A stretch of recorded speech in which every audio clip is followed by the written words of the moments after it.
Assalamualaikum warahmatullahi wabarakatuh. Bagaimana kabar kalian semua, anak-anak? Semoga kalian semua dalam keadaan sehat walafiat, sehingga kalian semua bisa mengikuti pelajaran ilmu pengetahuan alam ini dengan baik. Sebelum pelajaran kita mulai, marilah kita sejenak berdoa bersama-sama.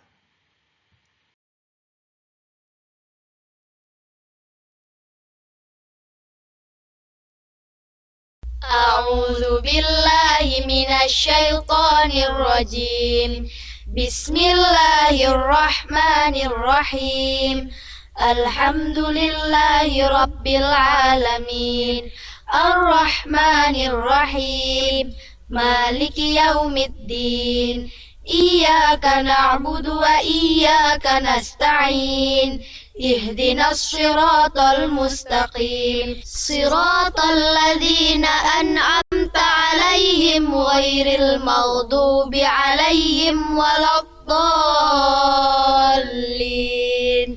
آمين رضيت بالله ربا وبالإسلام دينا وبسيدنا محمد نبيا ورسولا ربي زدني علما وارزقني فهما اللهم فقهني في الدين وعلمني التأويل برحمتك يا عليم يا رب العالمين.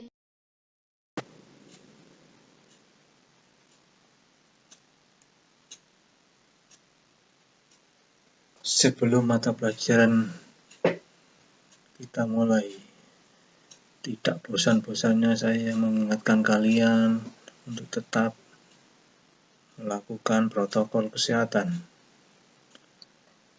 Di antaranya memakai masker, cuci tangan dengan menggunakan sabun, jaga jarak fisik, dan perilaku hidup bersih dan sehat.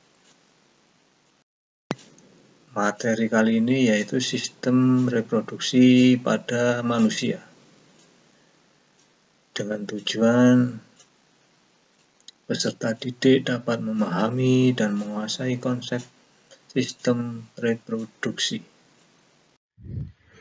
Nah, kita ulang dulu rangkuman materi sebelumnya. Hierarki organisasi kehidupan dimulai dari yang paling kecil adalah sel, akan membentuk jaringan, kemudian akan membentuk organ, sistem organ, dan organisme. Adanya keturunan disebabkan oleh sistem reproduksi pada organisme. Ada 3 alasan sel mengalami pembelahan. Untuk pertumbuhan, untuk perbaikan, dan untuk reproduksi. Untuk pertumbuhan, untuk perbaikan, dan untuk reproduksi. Sistem reproduksi manusia melibatkan sistem reproduksi pria dan sistem reproduksi perempuan atau wanita. Sistem reproduksi pria berfungsi untuk menghasilkan sel kelamin jantan atau sperma. Sel sperma merupakan sel tunggal yang tersusun dari kepala dan ekor. Kepala sperma berfungsi untuk membawa informasi genetik atau keturunan, dan ekor sperma berfungsi untuk menggerakkan sperma, sehingga sperma bisa bergerak lincah untuk mencari atau untuk menuju ke sel telur. Berikut ini adalah organ-organ penyusun sistem reproduksi pria dan fungsinya. A. Testis, berfungsi untuk menghasilkan sperma. B. Skrotum, berfungsi untuk menjaga suhu testis. C. Tubulus seminiferus, berfungsi sebagai saluran tempat terbentuknya sperma. D. Penis, berfungsi sebagai alat kopulasi. E. Vas deferens, berfungsi untuk menyalurkan sperma ke kantong sperma. F. Epididymis, berfungsi sebagai tempat pematangan dan penyimpanan sperma untuk sementara. G. Kantong sperma atau vesicula seminalis, berfungsi sebagai tempat penyimpanan sperma. 2. Sistem reproduksi perempuan yang normal memiliki sepasang ovarium atau indung telur yang berfungsi untuk menghasilkan sel telur. Berikut adalah organ-organ penyusun sistem reproduksi perempuan dan fungsinya. A. Ovarium, berfungsi untuk memproduksi sel telur. B. Tuba Fallopi, berfungsi sebagai saluran keluarnya sel telur dari ovarium menuju uterus dan tempat terjadinya fertilisasi. C. Uterus, berfungsi sebagai tempat tumbuh dan berkembangnya embrio. D. Vagina, berfungsi sebagai tempat keluarnya bayi pada persalinan normal. Berikut kita singgung sedikit mengenai siklus menstruasi. Menstruasi adalah luruhnya dinding rahim karena tidak adanya embrio yang berkembang pada rahim, sehingga perempuan akan mengeluarkan darah dari vaginanya. Menstruasi ini terjadi secara berkala, kira-kira setiap 28 hari, sehingga dinamakan siklus menstruasi. Nah, siklus menstruasi ini terjadi karena tidak adanya pembuahan dari sel sperma menuju sel telur, sehingga terjadi peluruan pada dinding rahim. Siklus menstruasi dipengaruhi oleh beberapa hormon. Berikut. A. Estrogen, berfungsi atau berperan pada perubahan tubuh remaja dalam masa pubertas, serta terlibat dalam pembentukan kembali lapisan rahim setelah periode menstruasi. B. Progesteron,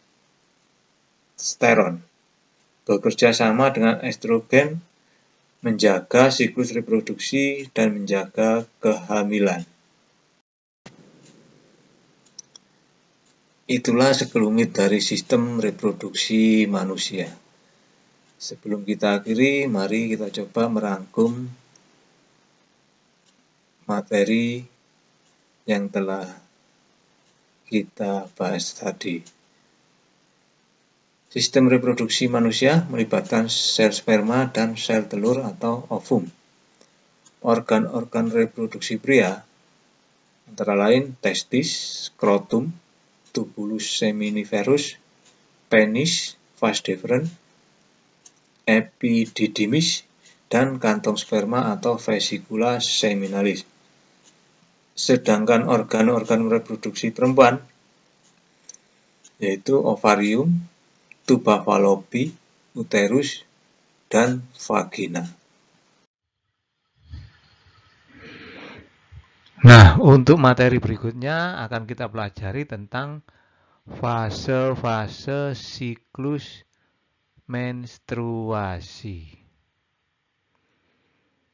Sebelum kita akhiri pelajaran kali ini, mari kita sejenak berdoa bersama-sama.